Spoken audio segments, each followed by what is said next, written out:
우리 말씀 한번 보겠습니다. 예레미야 1장 4절에서 9절의 말씀을 함께 읽겠습니다. 예레미야 1장 4절에서 9절의 말씀입니다. 함께 읽습니다. 시작. 여호와의 말씀이 내게 임하니라. 이르시되 내가 너를 모태에 짓기 전에 너를 알았고 내가 배에서 나오기 전에 너를 성별하였고 너를 여러 나라의 선지자로 세웠노라 하시기로 내가 이르되 슬프도소이다. 주 여호와여 보소서. 나는 아이라 말할 줄을 알지 못하나이다 하니 여호와께서 내게 이르시되 너는 아이라 말하지 말고 내가 너를 누구에게 보내든지 너는 가며 내가 내게 무엇을 명령하든지 너는 말할지니라. 너는 그들 때문에 두려워하지 말라. 내가 너와 함께하여 너를 구원하리라. 나 여호와의 말이니라 하시고 여호와께서 그의 손을 내밀어 내 입에 대시며 여호와께서 내게 이르시되 보라 내가 내 말을 내 입에 두었노라. 아멘. 반갑습니다. 잘 오셨습니다. 우리 옆 사람과 인사하겠습니다. 반갑습니다. 네, 잘 오셨습니다. 네. 오늘 저녁 예배는 조금 특별한 예배로 드리고 있습니다. 전 세대가 함께하는 예배, 학군부터 예고까지 작년까지 이르는 우리가 예배를 드리고 있습니다. 그래서 오늘 찬양팀도 좀 더 특별하게 준비하였고 저도 이렇게 앉아서 이렇게 설교를 한번 전해보려고 합니다. 뭔가 좀 이렇게 달라져 보이나요? 네, 할렐루야.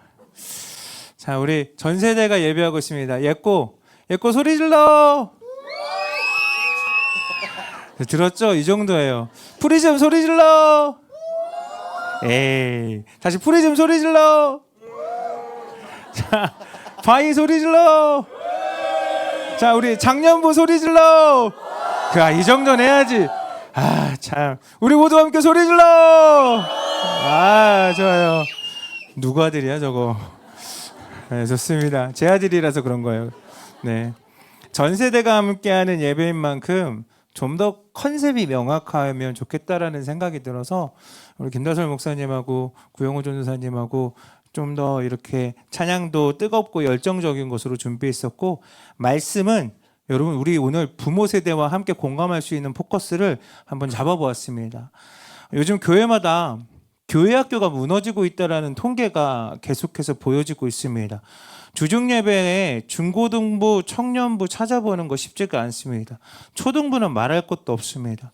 그러기에 오늘 우리가 이렇게 전 세대가 함께 모여서 예배한다라는 것, 이 저녁 예배를 함께 한다라는 건 많은 의미를 가지고 있습니다. 한 기독교 여론조사에서 조사한 결과가 있어요. 요즘 흔히 말하는 가난 다음 세대들을 대상으로 중고등부, 청년부, 청소년부를 대상으로 한번 조사해 봤는데 교회를 떠난 시기에 대해서 이렇게 말하더라고요. 중학생이 50%대 가장 많이 떠났고 중학생들 어디서 손 들어봐요. 가지마. 떠나지 마. 너희 붙잡을 거야. 너희 안 놔줘. 고등학교는 25.5%였대요. 그 초등학교 이전에는 24.5%가 교회를 잘 나가다가 갑자기 안 나가는 세대가 되었던 것으로 조사가 되어져요. 교회를 왜 떠났냐라고 물어봤더니 이렇게 답변합니다. 교회를 떠난 이유요. 다음이요. 네, 꼭 교회에 가야겠다라는 마음이 생기지 않아서가 30%고요. 공부 때문에가 25%예요. 이렇게 답변했대요. 근데 여러분 이들 중에 24%가 교회 활동에 적극적으로 참여하였고요. 62%는 어느 정도 활발하게 참여했다라고 답변을 했대요. 그러니까 비교적 활발하게 교회 활동을 한 이 청소년들이 교회를 떠나가고 있다라는 사실을 보여주고 있는 거예요. 근데 교회를 떠났는데 스스로는 기독교인이에요 라고 말하더래요, 그들이. 그래서 왜 그렇게 교회를 떠나면서도 스스로를 기독교인이라 생각합니까? 라고 말했더니 이렇게 답변했어요. 1위가 하나님의 존재를 믿기 때문에 39%가 그렇게 대답했대요. 교회는 떠났지만 그들 마음 가운데는 하나님의 존재를 믿는데요. 그러면서 2위가 오랫동안 신앙생활을 해왔으니까 나는 그래도 기독교인입니다 라고 말한대요. 그리고 기독교 가정이라 우리는 믿음의 가정이니까 나는 종교는 기독교입니다 라고 말한대요. 근데 여러분 이 설문조사를 보면서 조금 충격적이다라는 생각이 좀 들었습니다. 왜냐하면 하나님의 존재를 믿는데 오랫동안 신앙생활도 했고 기독교 가정에서 자라와서 교회 생활도 아주 적극적으로 참여했던 그들이 어느 날 마음 가운데 이런 마음이 들었다라는 거예요. 꼭 교회에 가야 되는 건가 하는 마음이 들었다라는 거예요. 여러분, 이게 참 저에겐 충격적으로 다가왔습니다. 어느 날 마음 가운데 교회에 가야겠다라는 마음이 들지 않게 될 수도 있겠구나 하는 생각이 들었어요. 우선순위가 이 친구들이 바로 서지 않으면 어느 날 갑자기 나 공부해야 돼 라는 이유로 얼마든지 교회를 떠날 수 있다는 것을, 신앙생활을 정리할 수 있다는 것을 보여줍니다. 근데 청년들은 다릅니까? 이게 설문조사에 청년이 포함되어 있지 않아서 그렇지 청년들도 교회 안의 관계의 문제로, 특히 연애 문제 한번 걸리면요, 한 놈은 나가요. 두 놈 다 나갈 수도 있어요. 근데 또 취업 준비와 직장의 문제로 점차 예배가 멀어지기도 하고요. 하나님과 멀어지면요, 교회와 멀어지고 예배가 점차 멀어지면서 그들이 어느 순간 하나님을 떠나버리더라고요. 그런데 여러분, 이러한 문제가 이 교육뿐만이 문제입니까? 우리 장년들하고는 전혀 상관없는 문제입니까? 아니요. 그렇게 말할 수 없잖아요. 왜요? 우리 자녀들이잖아요. 이 다음 세대가 우리 자녀니까 우리는 그냥 눈 놓고 볼 수가 없는 거예요. 누구보다 그게 더 마음이 쓰이는 거예요. 어느 날 내 자녀가 교회에 나가야 되는 이유를 내가 찾지 못하겠어라고 말한다면 여러분 어떻게 잡으시겠습니까? 어느 날 여러분이 자녀가 기도했는데 기도해 보니까 나 공부해야 돼 지금. 교회 다닐 때가 아니래. 내가 유튜브에서 보니까 지금 교회 다닐 때가 아니래. 이런 이야기를 하면 여러분 어떻게 잡으시겠습니까? 그래서 오늘 저는 이 예배를 통해서 서로가 서로를 더 공감하고 세대가 공감하는 예배가 드려지면 좋겠다라는 마음으로 말씀을 준비해 보았습니다. 할렐루야. 다음 세대들은 우리 장년들이 어떠한 마음으로 여러분을 위하여 중보하고 기도하고 있는지가 느껴지게 되기를 소망합니다. 할렐루야. 또 우리 부모 세대들은 우리 다음 세대들이 진짜 어떠한 마음으로 정말 지금 살아가고 있는지 한번 살펴보는 시간이 되었으면 좋겠습니다. 오늘 말씀은 여러분 우리에게 반드시 가르쳐야 되는 말씀과 또한 반드시 받아야 하는 손계가 있다라고 말씀에 우리에게 보여주고 있어요. 예레미야 6장 8절 말씀을 한번 읽어볼까요? 우리 요즘 예레미야 큐티 많이 하시죠? 함께 읽겠습니다. 시작. 예루살렘아, 너는 훈계를 받으라. 그리하지 아니하면 내 마음이 너를 싫어하고 너를 황폐하게 하여 주님이 없는 땅으로 만들리라. 아멘. 예루살렘아, 너는 훈계를 받으라. 그러하지 아니하면 내 마음이 너를 싫어하고 너를 황폐하게 하여 주님이 없는 땅으로 만들겠다라고 경고해요. 이게 참 매정한 말씀으로 들리지 않으세요? 이게 징계의 말씀으로 들리지만 사실 여러분 그 안에 담겨져 있는 마음은 엄청 매우 심플하더라고요. 너 그러면 안 돼. 너 진짜 그러면 아빠한테 혼나. 아빠가 하는 말 명심해. 이거 반드시 꼭 지켜야 되는 말이야. 이거와 다르지 않아요. 예루살렘아, 너는 훈계를 받으라. 이게 더 강력한 중심의 메시지라고요. 너 이러면 내가 너 싫어할 수 있어. 너 황폐하게 될지 몰라. 너 내가 없는 땅으로 만들 거야에 우리가 포커스를 두는 게 아니라 우리가 자녀를 교육하고 훈육할 때 때로는 겁박도 하고 때로는 협박도 하지 않습니까? 너 이번에 성적 떨어지면 각오해. 그 애가 막 무서워서 처음에 공부하지 않습니까? 조금 지나면 머리가 크면 그렇게 받아들여지지 않을 뿐인 거죠. 근데 하나님이 지금 말씀하시는 거, 예루살렘아, 네가 받아야 되는 훈계가 있다라는 걸 말씀하시는 거예요. 너가 내 책망의 말씀을 듣기를 원해가 더 강력한 말씀이에요. 분명한 건 뭐예요? 여러분, 우리가 가르쳐야 하는 훈계의 말씀이 있다라는 것과 또 여러분들이 받아야 하는 하나님의 말씀이 있다라는 것을 여러분 오늘 우리 마음 가운데 깊이 새겨지길 소망합니다. 그런데 어느 순간 교회 안에 이러한 훈계가 사라지고 있다라는 거예요. 가르침이 약해지고 있다라는 것이 사실이에요. 옛날에는 라떼는 말이야 얘들아. 라떼는 교회 형들이 진짜 무서웠다. 교회 전도사님도 무서웠어 심지어. 그래서 예배 안 나오면 엎드려 뻗쳐하고 죽도록 때렸어. 죽도록 때린 게 아니라 죽도로 때렸어. 근데 그게 당연하다고 생각했어. 예배 빠지면 맞아도 당연하다고 생각해. 맞아도 싸지 이러면서 맞았던 것 같아. 한 번은 목사님이 그때는 믿음이 너무 연약해서 주일에 예배를 한 번 빠진 적이 있어. 그래서 저녁 예배라도 드려야지 그러고 2시에 어슬렁 교회를 갔어. 근데 전도사님이 오한별 너 잠깐 옥상으로 따라와 이러는 거예요. 와, 왜 하필 옥상이지? 그리고 올라갔어요. 근데 그 전도사님이 저를 꼭 안아주면서 눈물 흘리시면서 기도해 주시더라고요.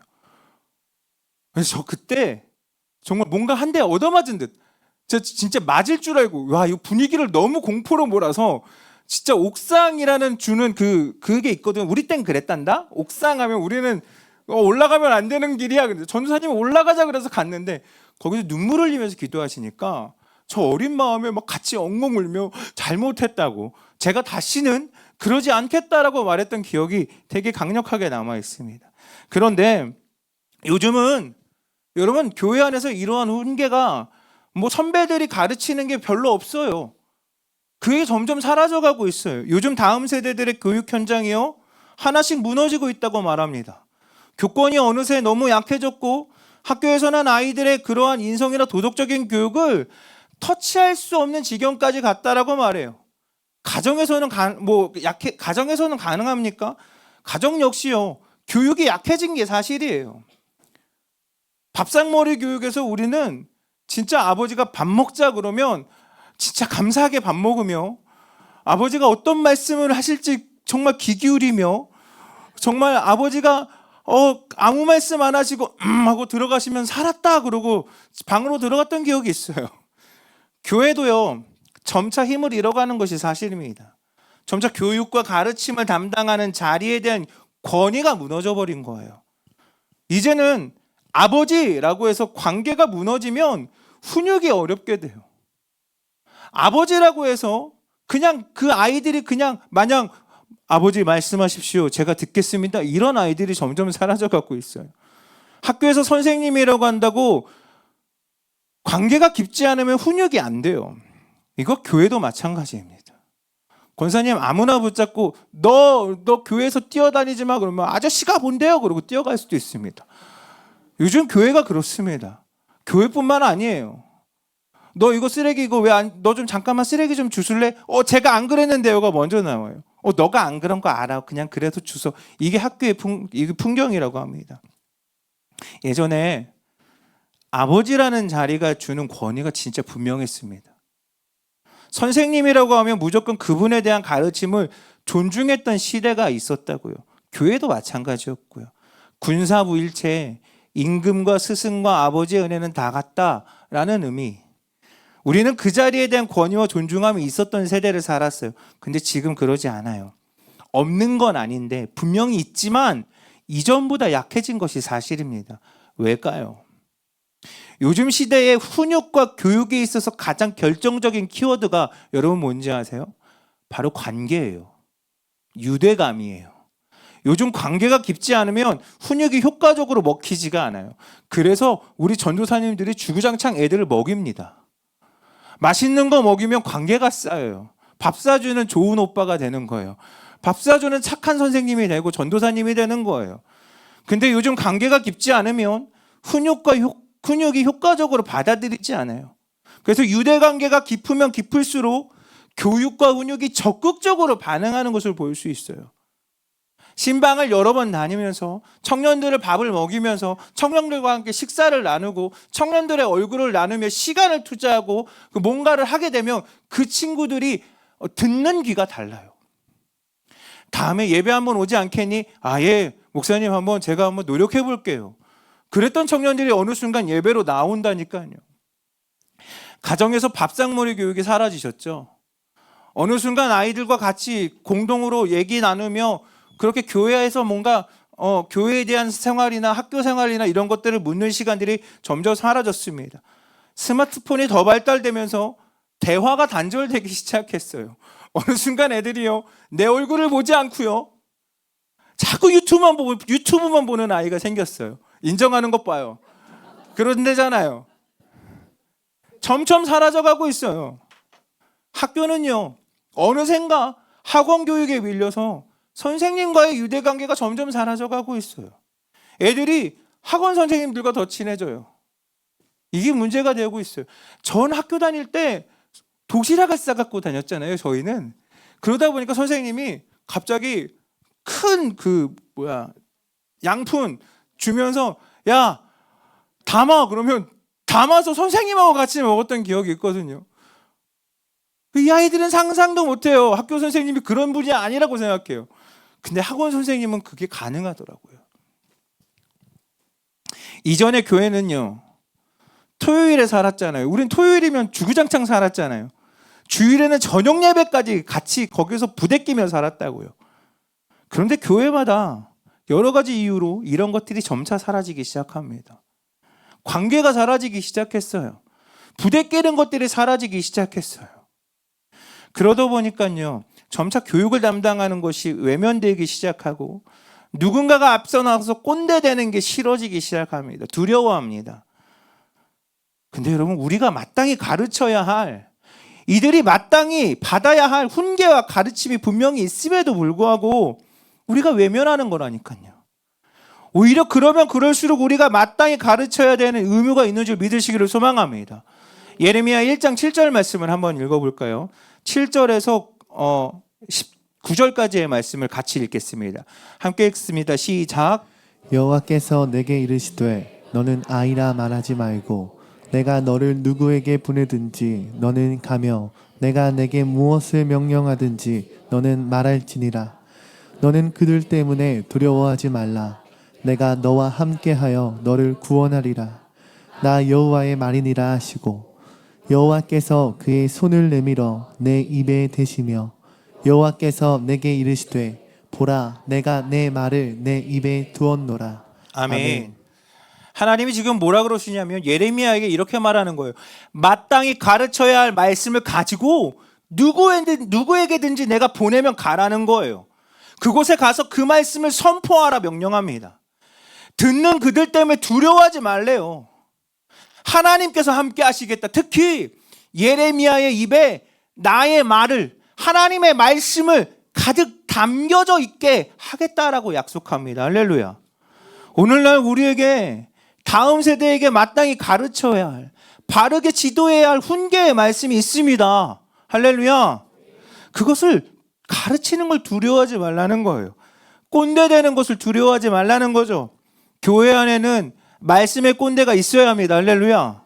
영적인 꼰대 있어야 됩니다. 저는 이분들을 거룩한 꼰대라고 칭하겠습니다. 여러분, 라떼는 말이야, 이게 나쁜 거라고 이들에게 인식되는 사단의 그런 속임수가 있는데, 라떼의 역사하시는 하나님과 지금 동일하게 역사하시는 하나님은 동일하신 분입니다. 할렐루야. 우리 때 받았던 은혜와 말씀은 이들에게도 주어져야 되는 말씀인 거예요. 우리가 청년 때 뜨겁게 받았던 은혜의 말씀, 우리가 집회 가운데 정말 뜨겁게 사모했던 그 말씀이 이들에게도 동일하게 주어져야 되는 말씀이라고요. 우리 자녀 세대들에게도 동일하게 역사되어지고 경험되어져야 하는 말씀입니다. 그런데 문제는 뭐냐면 우리가 라떼를 말할 때 자꾸 세상의 말들을 섞고 하나님의 가르침이고 하나님의 말씀이 아니라 다른 것들을, 내가 원하는 방향, 부모의 욕심이 자꾸 들어가면서 그들에게 라떼를 말하기 때문에 이들이 힘들어하는 거예요. 하나님은 나의 말을 내 입에 두겠다라고 말씀하셨습니다. 내게 주신, 내 입에 주신 하나님의 말씀을 가지고 이들을 가르쳐야 되는 줄 믿습니다. 세상의 말이 아니라, 세상의 가르침이 아니라, 그 가치관이 아니라, 세상의 훈육이 아니라 하나님의 말씀만이 담겨져 있는 우리 주양의 성도님들이 되어지길 소망합니다. 내가 내 말을 내 입에 두었노라. 할렐루야. 하나님의 말씀이 예레미야의 입술에 담겨져 있듯이 우리도 그 말씀이 담겨져서 가르쳐야 되는 줄 믿어요. 여호와의 말씀이 예레미야에게 임하니라. 할렐루야. 저는 우리 부모님 세대들이 하나님의 말씀이 우리의 삶에 임하는 놀라운 역사가 있게 되길 소망합니다.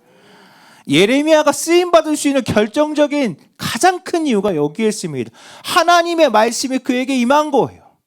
모두가 하나님을 멀리하고 하나님 없이 살아가겠다라고 말하며 바알을 숭배하고 우상 숭배가 난무했던 그곳에 예레미야에게 하나님의 말씀이 임하더라고요. 괜찮아, 좋은 일이야, 평안해, 우리는 평안해 말했던 거짓 선지자들에게는 하나님의 말씀이 들어가지 않았는데 예레미야에게는 하나님의 말씀이 들어갔다고요. 오늘날 우리에게 하나님의 말씀이 임하는 그 입에 담아내는 우리 부모님의 세대들이 되기를 소망합니다. 또한 그 말씀을, 그 가르침을 하나님 앞에 훈육하고 정말 바르게 지도하는 주양의 성도들이 되길 소망합니다. 예레미야 1장 17절 말씀을 한번 읽어볼까요? 저희가 지금 예레미야를 묵상하고 있잖아요. 함께 읽어보겠습니다. 시작. 그러므로 너는 내 허리를 동이고 일어나 내가 내게 명령한 바를 다 그들에게 말하라.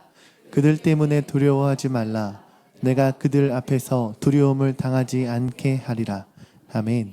내 허리를 동이고 일어나 다 그들에게 말하라. 할렐루야.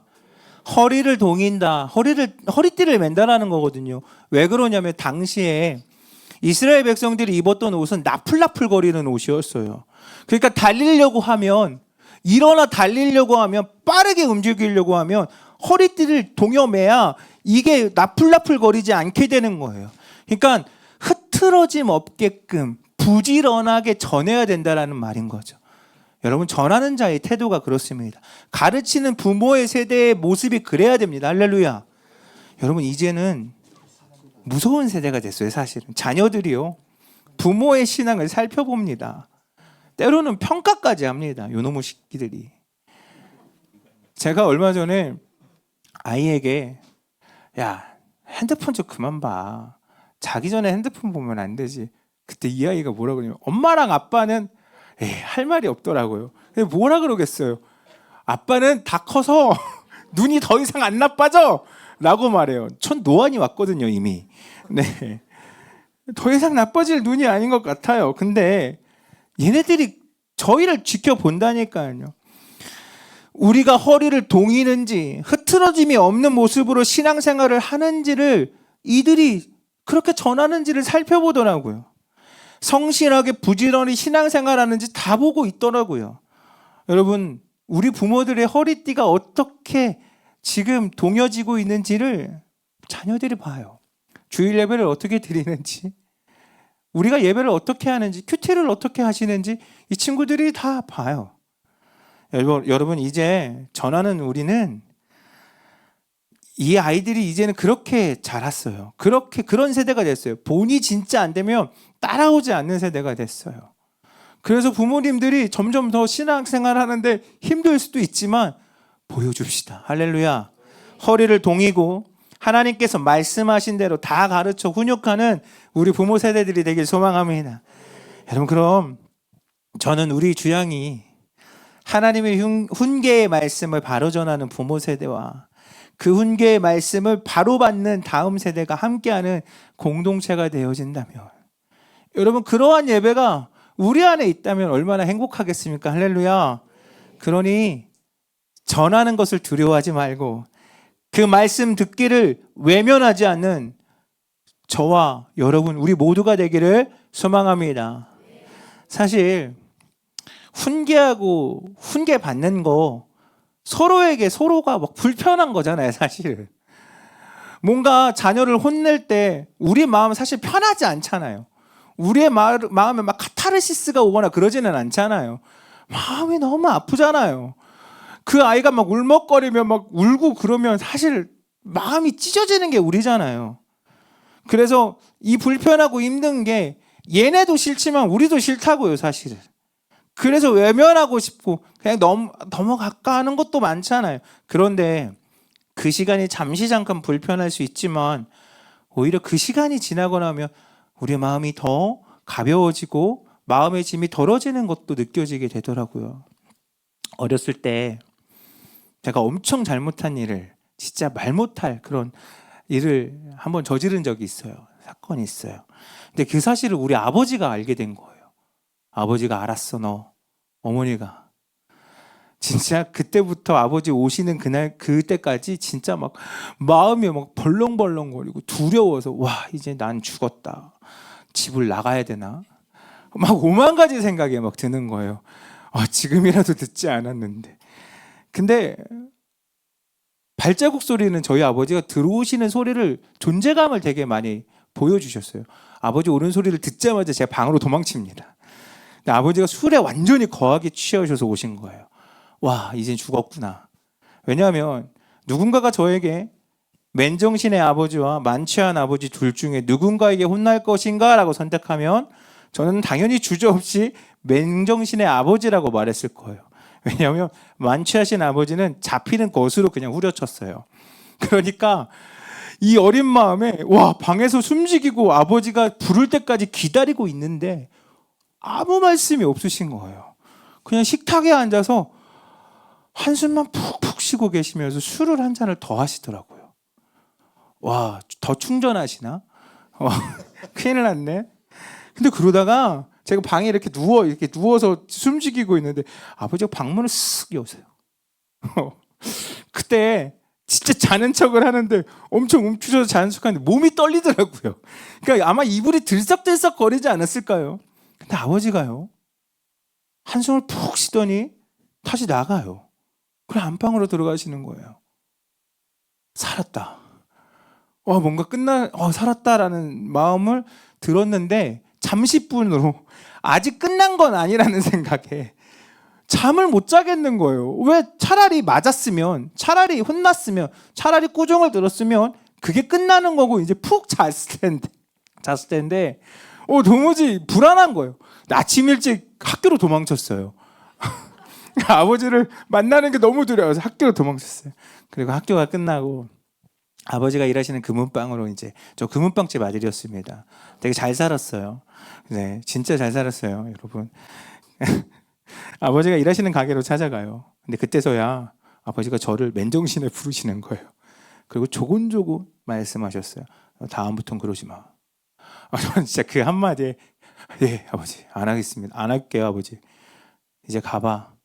하는 소리와 함께 내 마음에 해방감이 끝났잖아요. 해방감이 찾아오는데 그동안 얼마나 움츠렸습니까? 얼마나 긴장했습니까? 그게 풀리자마자 밖에 나가자마자 막 눈물이 막 쏟아지는 거야. 저는요. 그 뒤로 다시는 그런 일을 또다시 하지 않았습니다. 더 이상 아버지의 지갑에 손대는 일은 없었습니다. 어린 마음에 모르실 거라고 생각했어요. 한 장 뺐는데 밑장을 뺐는데 아시더라고요. 근데 분명 얘가 들어서 나는 넌 뒤지게 맞을 줄 알아. 아빠는 뚜까 팰 거야. 자, 근데 여러분 아버지와 독대하는 시간이 진짜 무섭고 불편할 수 있었지만 오히려 그 시간이 지나고 나니까 그 시간이 끝나고 나니까 더 후련해지고 마음의 짐이 덜어질 뿐만 아니라 여러분 어때요? 다시는 그러한 잘못을 하지 않겠다라는 계기가 내 인생에 찾아오더라고요. 만약에 아버지가 그냥 불편하다고 넘겼으면 그럴 수 있어 라고 넘겼으면 전 또다시 언젠가는 아버지 지갑에 손을 댔을 거예요. 근데 아버지가 저를 그렇게 패시지도 않았지만 정말 아주 중후하게 하지 마 라고 말했는데 그 말이 저에게 정말 제 두드려 맞은 듯한 그런 마음이었어요. 여러분 우리가 마땅히 자녀들을 말씀으로 훈육해야 하는 이유가 여기에 있습니다. 할렐루야. 마찬가지로 여러분이 부모님의 말씀을 바르게 그 말씀을 받아야 하는 이유가 여기에 있는 거예요. 여러분 우리 다음 세대들이 하나님의 말씀에 적극적으로 반응하여 하나님을 더욱더 친밀하고 인격적으로 만나는 은혜가 가득하게 되길 소망합니다. 예레미야 7장 13절 말씀도 한번 볼까요? 함께 읽겠습니다. 시작. 여호와의 말씀이니라. 이제 너희가 그 모든 일을 행하였으며 내가 너희에게 말하되 새벽부터 부지런히 말하여도 듣지 아니하였고 너희를 불러도 대답하지 아니하였느니라. 아멘. 여러분 잘 들어요. 새벽부터 부지런히 여러분이 들어야 되는 말씀을 그 가르침을 하나님께서 끊임없이 부모님을 통해서 선포했는데 뭐예요? 듣지 않았대요. 부지런히 가르쳤는데, 부지런히 말했는데, 열심히 최선을 다해서 열심히 여러분들을 가르쳤는데 불렀음에도 듣지 않고 대답하지 않은 자들이 되어서는 안 됩니다. 할렐루야. 적극적으로 반응해야 되는 거예요. 할렐루야. 적극적으로 순종해야 됩니다. 할렐루야. 우리 예고 두 손 들고 아멘. 적극적으로 반응하는 거예요. 할렐루야. 그러한 반응 앞에, 그러한 순종 앞에 여러분 친밀한 관계가 형성돼요. 유대감이 만들어진다고요. 예레미야 7장 23절 말씀에 정확하게 나와 있어요. 한번 읽어볼까요? 시작. 오직 내가 이것을 그들에게 명령하여 이르기를 너희는 내 목소리를 들으라. 그리하면 나는 너희 하나님이 되겠고 너희는 내 백성이 되리라. 너희는 내가 명령한 모든 길로 걸어가라. 그리하면 복을 받으리라. 아멘. 내 목소리를 들으라. 그리하면, 내 목소리를 청정하고 듣고 반응하면 나는 너희의 하나님이 되겠다라는 관계를 형성해 주시는 거예요. 너희가 내 백성이 되겠다라는 관계가 형성이 되는 거예요. 더 친밀해지고 더 가까워지는 거죠. 너희가 내가 명령한 모든 길을 걸어가면 너에게 복 주는 자가 되겠다라고 주님이 약속하십니다. 그런데 그러지 않았어요. 그렇게 약속하셨으나 이스라엘 백성들 그렇게 하지 않았다라고 성경은 바로 말해요. 하지만 여러분, 우리 다음 세대들, 우리 주양의 다음 세대들은 그 말씀을 순종으로 받는 여러분들에게 소망합니다. 감사하게도 요즘 교회에, 저희 주양교회 다음 세대들이 머무르는 시간이 진짜 점차 늘어나는 게 보여져요. 청년부가요, 토요일 저녁마다 둘째 주, 넷째 주 정해서 플러스 예배라는 것으로 모이기 시작했습니다. 그리고 주일에 목장 예배가, 이제 청년부 2시에 예배가 이제 드리잖아요. 목장 예배가 끝나면 때로는 5시가 넘어도 목장 예배를 하고 있을 때가 있어요. 집에를 안 가요. 청년부 사진 2개 한 번만 보여주시겠어요? 이게 새벽에 모인 새벽 큐티 모임입니다. 새벽에 청년들이 나와서 한 주간의 큐티를 나누는 모임입니다. 제가 많이 부었네요. 넘겨주시겠어요? 네, 이게 여러분 리더들 모임이에요. 리더들이 다 오지 않았어요. 저희가 40명 정도가 청년 리더들이거든요. 그 리더들 LT 했던 모습이에요. 청년들이요, 점차 계속 모이기를 힘쓰고 있습니다. 근데 이뿐만이 아니에요. 프리즘이요, 한때는 방학 때는 그냥 자기들끼리 알아서 모여서 찾아와서 일하고 놀고 같이 함께하는 걸 보여요. 심지어 매주 토요일마다 뭐 하냐면 보금자리 모임이라고 해서 모여서 기도회도 하고 나눔을 해요. 프리즘 사진 3개 좀 보여주시겠어요? 여러분, 이게 새벽에 나온 우리 중고등부 학생부입니다. 할렐루야. 우리는 주양의 미래입니다. 할렐루야. 여기 사진에 있는 사람 손들어. 포초 핸접. 그래요. 주중 예배 안 빠지잖아요. 할렐루야. 다음 사진 보여줄까요? 이게 보금자리 모임이에요. 토요일마다 기도, 수련회 전에 기도하고 그 다음이요, 자기네들이 간식을 자기네들끼리 알아서 싸워가지고 그렇게 먹으면서 은혜를 나누는 거예요. 여러분, 그뿐만이 아니에요. 예꼬는요, 우리 슈퍼스타 구영호 전도사님을 중심으로 아이들이 모이기 시작하는데 예배가 끝나면 구영호 전도사님 주변에 애들이 끊이질 않아요. 그냥 계속 기웃기웃거려요. 사진 하나 볼까요? 교회 이곳저곳을 활보하며 거리를 누리는데 이렇게 보면 애들이요, 구영호 전도사님을 너무 좋아합니다. 근데 우리 다음 세대들이요, 저는 이렇게 생각해요. 다른 곳 아니라 이렇게 교회 안에 머물 수 있다는 것은 참 행복한 일 아닐까요? 할렐루야. 통계적으로 교회 학교가 지금 모임이 약해지고 있다 그러고 아이들이 계속 이뤄져가고 사라져가고 있다는데 우리 주양교회가 그렇지 않음을 보여주고 있습니다. 할렐루야. 시대를 역행하고 있다고요. 역주행하고 있다고요. 이럴 때일수록 여러분, 우리는요, 마땅히 가르쳐야 될 것을 가르치고 훈계를 받아들여 그것에 적극적으로 반응하는 우리 주양교회가 되기를 소망합니다. 특별히 여러분, 주양교회는 아주 좋은, 전 세대가 전체가 예꼬부터 저희 작년까지 큐티를, 동일한 큐티를 가지고 큐티하는 문화가 있습니다. 그러기에 가정에서 여러분 그 큐티를 가지고 한 주에 한 번 아니면 일주일에 한 번, 아니면 한 달에 2번만이라도, 아니면 한 달에 한 번만이라도 같이 이달에 있었던 그 말씀의 은혜가 넌 어떤 큐티가 은혜가 됐니 하면 진짜 여러분, 이 친구들이 은혜를 나눕니다. 엄마, 나는 3월 1일 큐티가 다윗의 고백이, 이 그 시편이 나를 너무나도 왜 이렇게 시편은 내 말씀이 나에게 이렇게 편안함을 주는지 모르겠어. 예레미야 너무 어려웠었거든. 근데 시편으로 넘어오니까 너무 마음이 뻥 뚫리더라고. 그러면 얘기를 할 수도 있습니다. 충분히 나눌 수 있어요. 한 주간의 큐티 중에 너에게 어떠한 말씀의 은혜가 있었니를 이렇게 물어보면 이 친구들이 그것들을 나누기 시작할 거예요. 그런 문화가 가정 안에 있게 되기를 소망합니다. 가족 큐티방에 여러분, 큐티를 올리는 일들을 두려워하지 마세요. 외면하지 마세요.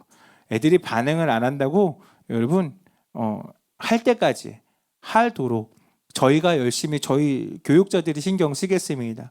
저희 청년부가 이번에 3월은 큐티 강화의 달이라고 선포했어요. 그러면서 사정에서 청년부 그 오픈 채팅방이라고 큐티방이 있거든요. 큐티방에 들어와서 이제 큐티를 올려라. 63명이 들어왔습니다. 아직 부족합니다. 100명 중에 63명 부족합니다. 여기서 안 들어온 친구 손 한 번만 들어주시겠어요? 없을 거라고 믿어요. 여기는 다 있을 거라고 생각합니다. 근데 한번 해보자라고 했을 때 가정 안에서 여러분 정말 해볼 수 있을 거라고 생각되어집니다. 우리 자녀들은 그 말씀에 순종합시다. 할렐루야. 순종합시다. 할렐루야. 아멘. 그래서 하나님의 그 말씀이 들려지고 그 말씀에 반응하고 순종하는 우리 주양의 좋은 공동체 문화가 되어지길 바랍니다. 우리 기도의 자리로, 찬양의 자리로 나아가겠습니다. 은혜 아래 있네라는 찬양이에요. 우리 싱어팀들 앞으로 나와주세요.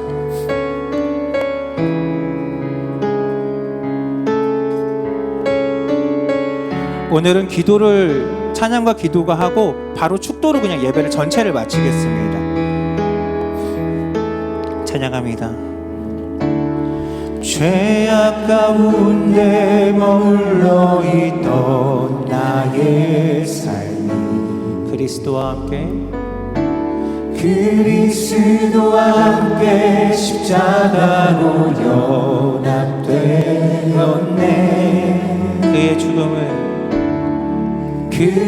죽음은 우리를 살리려 함이요.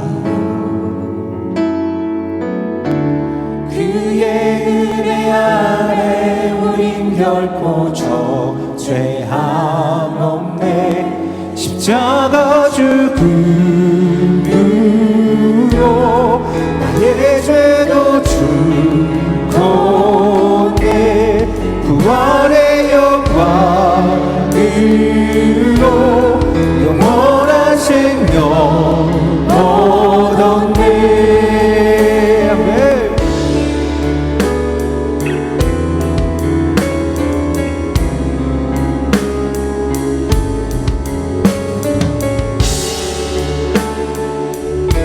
우리 처음부터 다시 고백할게요.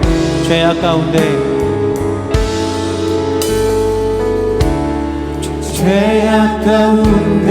머물러 있던 나의 삶이 그리스도와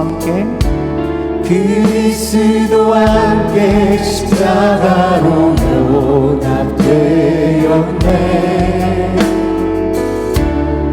그의 죽음은 우리를 살리려 함이요. 그의 은혜 안에 우린 결코 죄함 십자가 죽음으로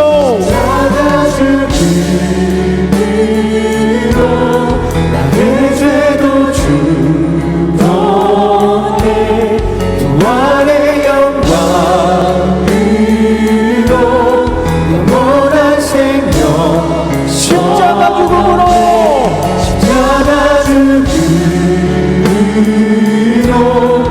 나의 죄도 죽었네.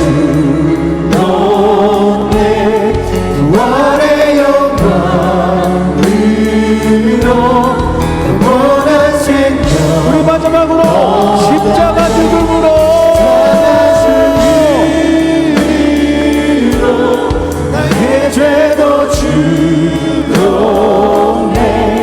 부활의 영광으로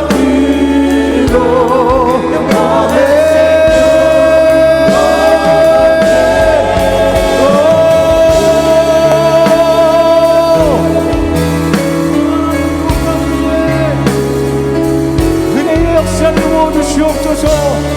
모든 예수 그리스도가 모든 예수로만 나타날 수 있게 주여 붙잡아 주시옵소서. 주님의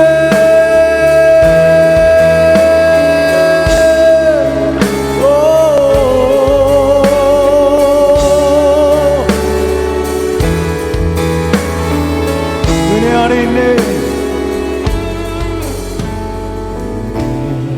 아래 있네. 모든 죄에서 해방됐네. 사랑 안에 있네. 그 무엇도 끊을 수 없네. 은혜 아래 있네. 은혜 아래 있네. 모든 죄에서 해방됐네. 사랑 안에 있네. 그 무엇도 은혜 아래 있네. 은혜 아래 있네. 모든 죄에서 해방됐네. 사랑 안에 있네.